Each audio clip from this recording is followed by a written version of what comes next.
Mike was I don't think anybody's beaten Mike. I don't think Ali's beaten Mike.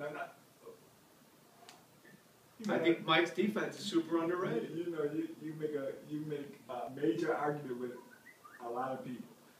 You know, could you look at that, you know, era? You look at PEDs. Now, that's a whole nother factor. Yeah, it was juicing. Oh man. Did you ever juice? Never. You went from 135 to heavyweight champion of the world. You did it what, on spinach and milk? But really, from 165 after Olympics to heavyweight. And if you see my conversion, if you see my early fights, you're like, man, look how nasty this guy looked. I was fat in the middle, but I was skinny. James Toney fat? No, not that fat. That's you want to talk about bad eras? Close. James Toney and John Ruiz were slugging it out to be champion. Yeah, yeah. You can tell me Jerry Quarry would just put both of those guys away in 2 rounds? Hey, Jerry Quarry would have did his thing. I mean, I give him props. You know, tough guys, but different skill sets, man. You look at skills, and you look back. That's why Ali was ahead of his time. He had skills. Most of these guys from the 70s just fight. Right. Like George Foreman, I love George, but he was like a big dumb fighter, just swinging, struck. And people say, well, man, he would have killed you. He would have never hit me. You have to catch it to kill you. I mean, really? You're the slip master. Slip master, At man. Slip Master on Twitter. Chris Byrd, two-time heavyweight champion of the world. Now, Ali, this is what the arguments start, right? To me, he's the greatest that ever lived. Well, Sugar Ray Robinson's the greatest that ever lived. And he fought every 2 weeks. Yeah.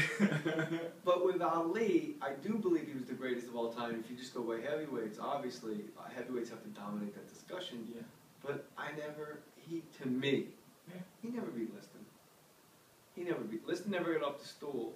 It was a weird fight. I want to talk to you about that first fight, because I know you're a huge boxing historian. You got your own boxing show for crying out loud. Now, in that fight, Sonny Liston, they put stuff on his gloves that makes Cassius Clay blind. Yeah, about to quit. And for some reason, Liston doesn't chase him down. This is the guy that hits hardest ever. Yeah. Makes George Foreman look like meat as hard as Sonny Liston hit. Yeah. He was a savage. And they got stuff on his gloves. I don't even think it's allegedly anymore. There was just stuff on his gloves. Made Cassius Clay blind. Can't see. Now's your shot. And he just lays off. It was almost like the mob was telling the corner what to do, and a different mob was telling Sonny what to do. Second fight. If that fight wasn't fixed, why was it in a boathouse in Lewiston, Maine, in front of 150 old men? I'm not even going to talk about the second fight.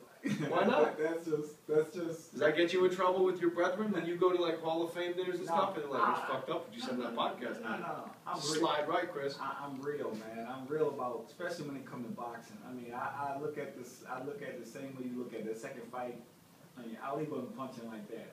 He was hitting 20-1 in the first fight. I mean, he was doing his thing. Yeah, but I have that fight. If we watched it right now, I think you and I would only be about a round off. I have it even going into that last round. You think? Yeah. Why? Because he was moving? He really wasn't getting... You mentioned Sugar Ray earlier, like Sugar Ray Hagler. I'll go to my grave going, he didn't take it from Hagler. He stole rounds here and there. But Hagler was just a thumper, man. But what is taken? See, the thing... That last 10 seconds, and you wiggle your feet, you do the bolo, and you tag him 2 times, and the judges go, oh, that was cool. Yeah, but do you base it off aggression, winning the fight, winning a round, winning each round, or do you base it off? Because I have a big debate with people on everybody's not a puncher.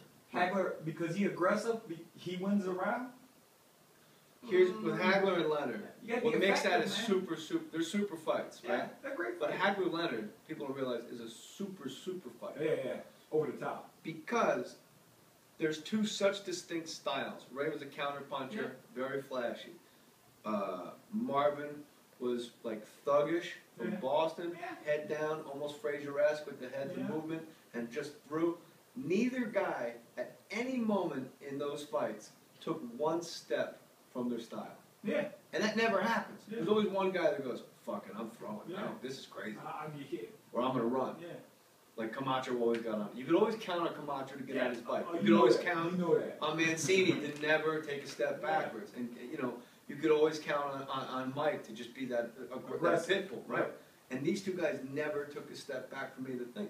But Hagler and Wright, if it's even, you got to keep it with the champ, right? But no, because the thing is, you scoring rounds. So if you scoring rounds, you're like, okay, I'm not gonna just. It ends up 7-5. What was do the race on the champ? The champ. I gotta get to the champ. So you know, I want to watch fights with you now. That's how they say. Oh, I break it down. I mean, I don't know if I'm good to watch with or not.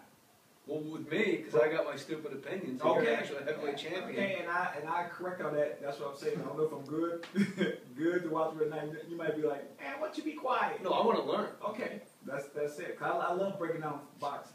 Now,